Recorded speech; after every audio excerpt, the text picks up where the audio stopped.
Hello friends, welcome to my channel. இன்றைக்கி வந்து டே 3 of TNPSC journey. காலைல எழுந்திரிச்ச உடனே வழக்கம் போல் கோலம் போடுறது, டீ குடிக்கிறது, அப்படி இப்படின்னு எல்லா வேலையுமே முடிச்சுட்டு படிக்கிறதுக்கு உட்காந்துட்டேன். உட்காந்த உடனே ஃபஸ்ட்டு நான் பார்த்த வேலை என்னென்னா ஸ்டடி பிளான் தான். அதாவது நான் ஒரு மாதத்துக்கு ஒரு வாரத்துக்கு அந்த மாதிரிலாம் போட மாட்டேன். எழுந்திரிச்சு காலையிலேருந்து நைட்டு வரைக்கும் நம்ம என்னென்ன பண்ண போகிறோம், என்னென்ன படிக்க போகிறோம் அப்படின்ற மாதிரி போட்டுருவேன். ஏன்னா அன்றைக்கி நாள் வந்து எப்படி வேணா இருக்கலாம். ஏன்னா ஹவுஸ் ஒய்ஃப்ன்றதுனால வந்து திடீர்னு வந்து வேலை இருக்கும், திடீர்னு எங்கேயாச்சும் வெளில போகிற மாதிரி இருக்கும். அதனால் என்ன பண்ணுவேன்னா அன்றைக்கி என்னென்ன படிக்கணுமோ அதை மட்டும் போடுவேன். சில நேரங்களில் அன்றைக்கி படிக்கணும்னு நினச்சி எழுதுகிற விஷயங்களே வந்து படிக்க முடியாமல் போயிடும்.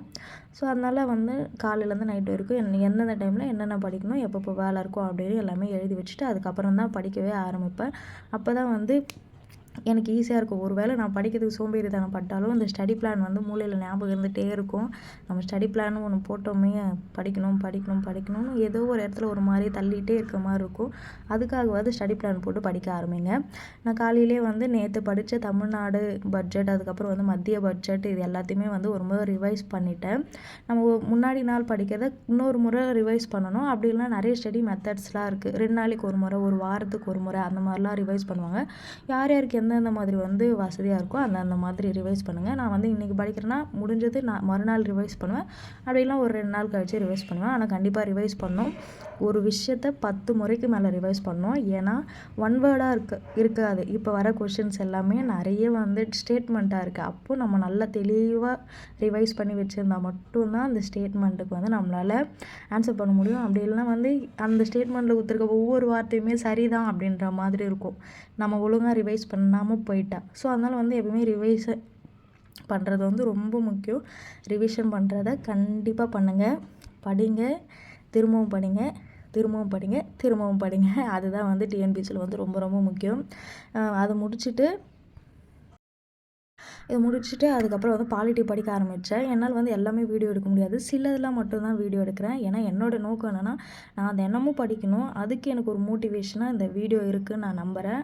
இந்த வீடியோ வந்து யாரோ ஒருத்தருக்கு மோட்டிவேஷனாக இருக்கலாம். அப்புறம் வந்து நான் முடித்ததெல்லாம் அந்த சைட்டில் வந்து நான் இதை முடிச்சிருக்கேன் அப்படின்னு டிக் பண்ணி வச்சுருக்கேன். அதுக்கப்புறமா வந்து எக்கனாமிக்ஸ் படிக்க ஆரம்பித்தேன். எக்கனாமிக்ஸில் 12th புக்கில் தேசிய வருவாய் அப்படின்ற லெசன் தான் படித்தேன்.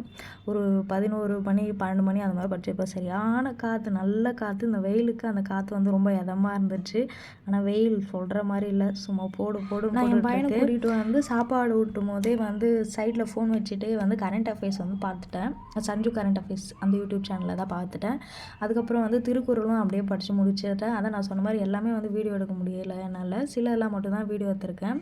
அதிலே வந்து எக்கனாமிக்ஸ் படிக்கிறது அந்த மாதிரி ஒரு சிலது வீடியோ எடுத்திருக்கேன். யார் யார் வந்து என்ன ஆகணும் அப்படின்ற கனவோட டிஎன்பிசி படிக்கிறீங்களோ அதை வந்து மறக்காமல் கமெண்ட் பண்ணுங்கள். எனக்குமே வந்து ஒரு மோட்டிவேஷ்னலாக இருக்கும்.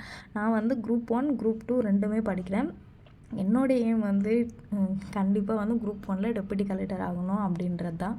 அதுக்கப்புறமா ஈவினிங்காக திரும்பவும் ஒர்க்கு தான், பெருக்கிறது, பூ பறிக்கிறது, அதெல்லாம் பண்ணிவிட்டு மாடியில் கொஞ்சம் நேரம் அப்படியே அடிக்கிற காற்றுல நிம்மதியாக காற்று வாங்கிட்டு சும்மா சில் பண்ணிவிட்டு திரும்பவும் வந்து மேக்ஸ் வந்து பார்த்தேன்.